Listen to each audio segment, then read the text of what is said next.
hello guys, how are you guys? So welcome to Business Talks with Aasaan guys, a show where we sit down with entrepreneurs and discuss how they build their businesses. And today we have Mr. Shankar joining us, the co-founder of Brainwired, okay, who has a vision to help farmers by introducing technology into their day-to-day lives. Hello sir, how are you?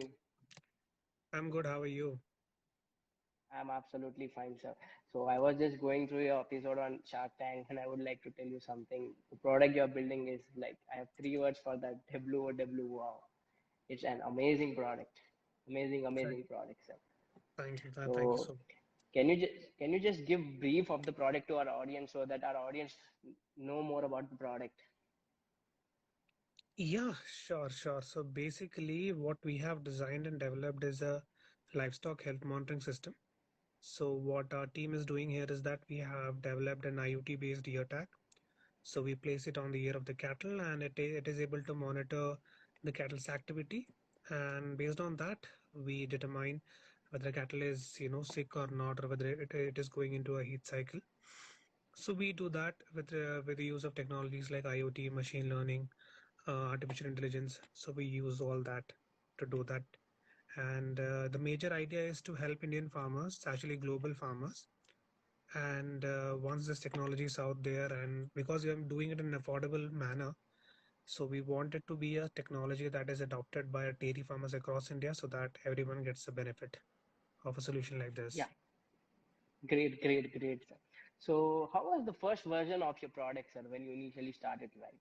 Was it from initially it was good or there were some sort of difficulties?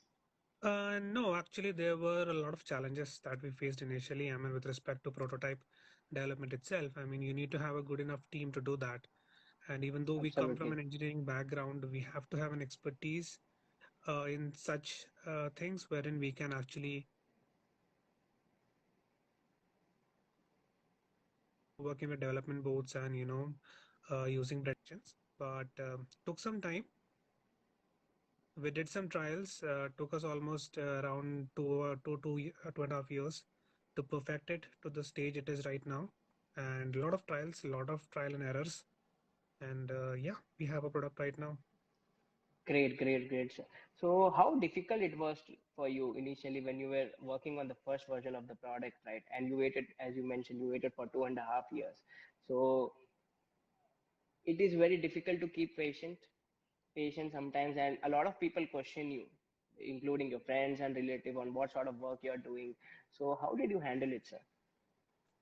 Um, it was tough initially. I mean, any entrepreneur who starts a business knows that it is going to be a kind of a roller coaster of a ride. You go up, you go down. So it is like that. It is gonna be like that throughout your entrepreneurial journey. So it was tough. Fortunately for me, my family was really supportive. My friends were really supportive of what we're doing.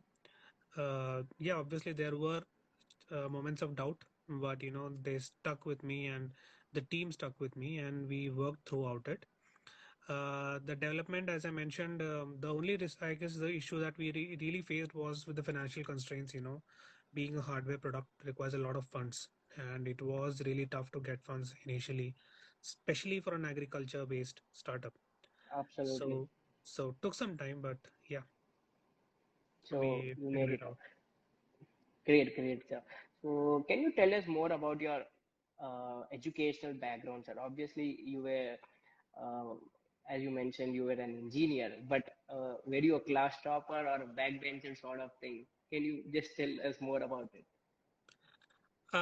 I mean, during the school days, yeah, I mean, I have been, in the top three couple of times. I would not say that I'll be a smart kid in the class, but usually I try to keep a mix of it. I've been travel in during engineering. I did my electronics and communication engineering. Wasn't among the brightest of the students because the engineering kind of a system that we have, the syllabus that we have is bit outdated, and the way it is being taught is also a bit outdated. You get a lot of theoretical knowledge, not practical knowledge. Practically. Yeah. And I always wanted to build something of my own. And the college that I come from, it's called Tokich Institute. It's also known for startup founders. There have been a lot of startups which have come from my college, so I have seen those people have heard their stories. I have an entrepreneur in my family. So seeing them, work and build something of their own kind of motivated me. And I always wanted to do something on a hardware level. So, so yeah, that gave me a kind of a push. So never, not a bright student, but trying to be bright. Yeah. So you see, agriculture is one of the very important segment in our nation, right? How do you feel contributing to agriculture, sir? You see a lot of farmers today. We've been hearing this recently a lot of times that a lot of farmers suicide, and it feels we feel a lot of pain in that, right? So how do you feel when you're contributing to agricultural industry in this nation specifically? Obviously, if you look at India, I mean, it's an agrarian economy.